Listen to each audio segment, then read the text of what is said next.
Hello, Foxy Finds here, and welcome back to Foxy's Shiny Quest. This week's video is a little bit different. Way back on January 29th, I asked 7 of my friends to each give me a Pokemon to shiny hunt. I took it upon myself to collect each and every one of them and realized very quickly that I should be doing other videos along the way as well. I was finding lots of shiny Pokemon while I was trying to hunt these, and ended up taking a lot longer than I thought it would. I very much enjoyed this challenge despite the time it took. I'll be going over these Pokemon that I got one by one. Only 2 days into this challenge, and I found myself the very first shiny, Rockruff. It is most notable for its evolutions having different forms, one of them being a very specific form. Not just any Rockruff can evolve into it. You need a Rockruff that has the ability Own Tempo. Now, let me take a step back here and explain this. Pokemon typically have two abilities that are fairly common, and in the wild, you've got an even chance of encountering one. There is a much harder ability to get called a hidden ability. Rockruff has the normal abilities Keen Eye or Vital Spirit, and it has the hidden ability Steadfast. So, where does Own Tempo come in? Well, Rockruff that have the ability Own Tempo are programmed into the game to be an alternate form. So this Rockruff is considered a very different Rockruff from the other Rockruff. In Pokemon Scarlet and Pokemon Violet, this means that you can have outbreaks of the regular Rockruff or the Own Tempo Rockruff. In this case, I got the Own Tempo Rockruff. The very next day, I was able to catch a Chansey. The timing of this was incredibly ironic.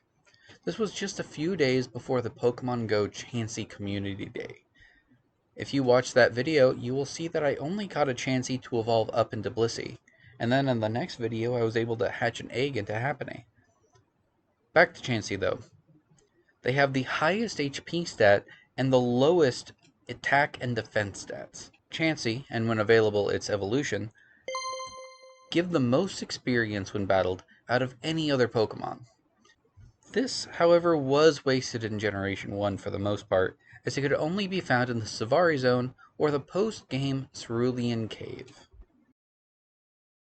The mascot of Team Rocket is next, Meowth.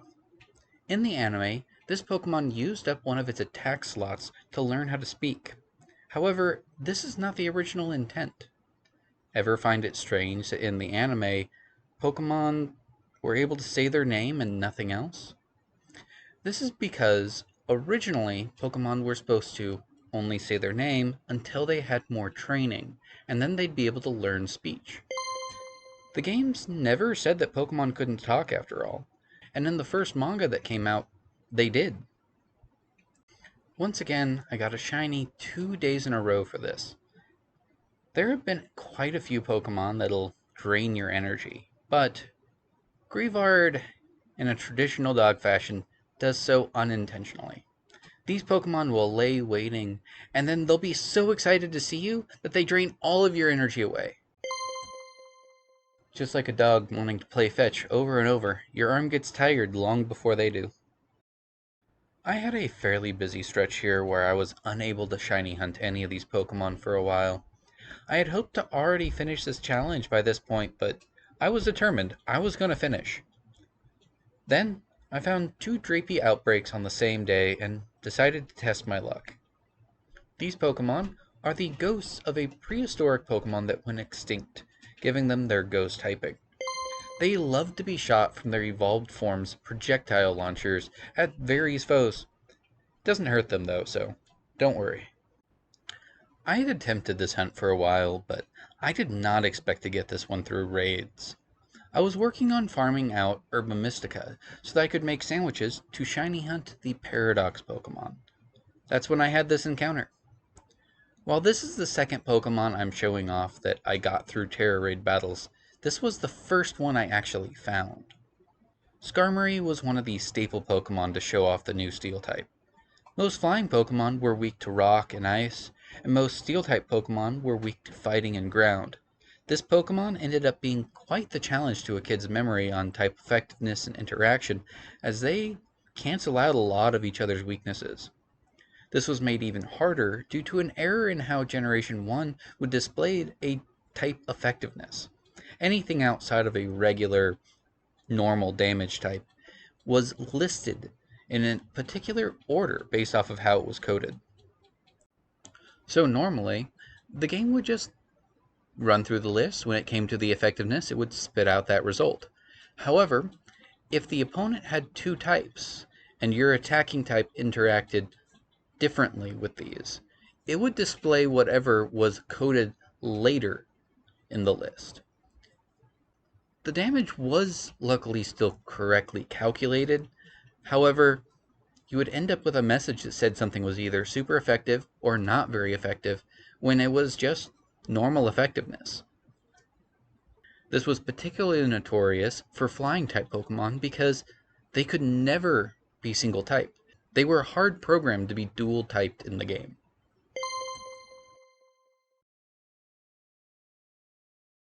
Today's episode of Foxy's Shiny Quest was brought to you by the letter F, the sixth letter of the alphabet, and the last digit in hexadecimal code.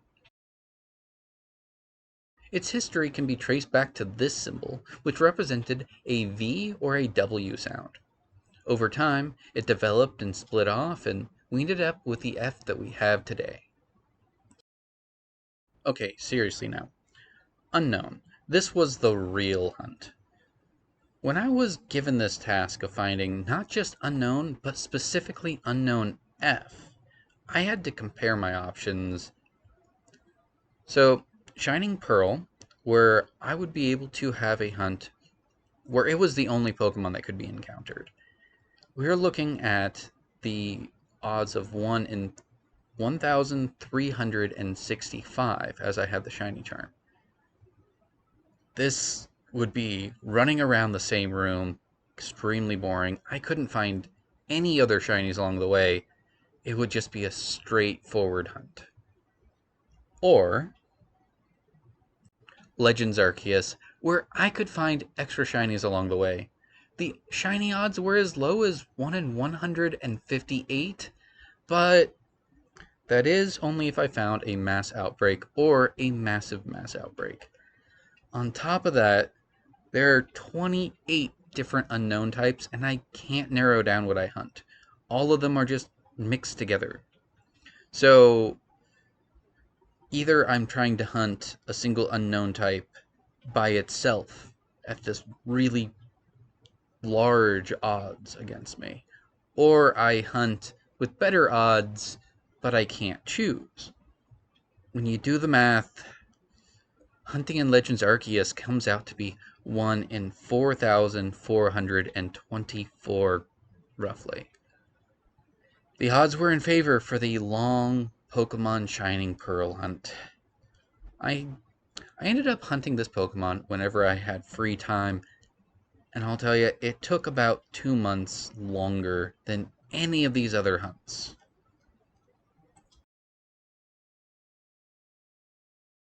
So what's so special about Unknown? Well, in the games there are 28 versions, representing the 26 letters of the English alphabet, plus the question mark and exclamation mark. They have one attack that isn't exactly the strongest in the game, where its type and power are affected by the Pokemon's IVs. This Pokemon is pretty weak. These letters are used for writing throughout the Pokemon world, but that's about it. In the anime, we see that these Pokemon have significantly stronger power. They can bend time and space and reality and create things and destroy things. Plus, we also know that they exist in the same space that Arceus itself resides in. We're talking about the real one, not just its avatars that roam around and can be captured by people. The extent of Unknown's power and what it truly can do is aptly unknown. Whew. This took over 100 days to hunt all these from start to finish. And, keeping true to my word, all while releasing these regular videos. Not only that, but I gotta have a little bit of fun with that last one. I wanted to give a special thanks to all of my friends that suggested these Pokemon, and all of you for watching. Next week, I have another themed video, so keep an eye out for that. That's all I have for today. I hope you all have a wonderful week, and as always, happy hunting.